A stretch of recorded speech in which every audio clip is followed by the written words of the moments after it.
Actually আমরা যারা ওদের তুলনায় ভালো আছি, আমাদের সবাইকে আসলে সৃষ্টিকর্তার কাছে হাজারো শুকরিয়া আদায় করা উচিত। কারণ ওরা যে স্থানে আছে আমরা সেই স্থানে নাই।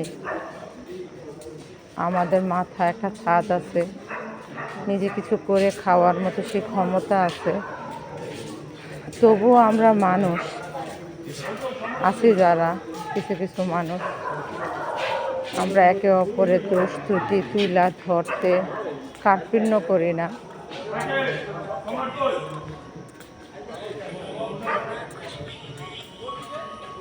নিজেকে ভালো উপস্থাপনা করার জন্য উঠে পড়ে লেগে থাকি আমরা একে অপরে, কিন্তু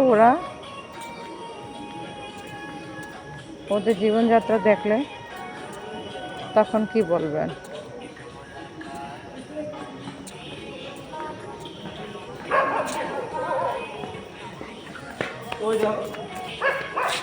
তবু দেখা যাবে ওরা আসলে মাটিতে পড়ে ঘুমাইতেছে, কিন্তু মনের দিক দিয়ে অনেক শান্তিতে আছে। কোনো টেনশন নাই, চিন্তা নাই, ভাবনা নাই। দিনের বেলা খাবারের মতো কিছু জোগাড় করছে আর রাতের বেলা নিশ্চিন্তে ঘুমাচ্ছে। কোনো কিছু পাহারা দেওয়ার কোনো প্রয়োজন নাই, চিন্তা করারও প্রয়োজন নাই।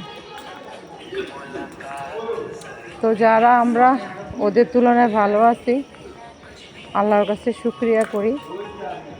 যে যেখানে আছি আমরা সবাই ভালো থাকার চেষ্টা করি, মানুষকে ভালোবাসতে শিখি।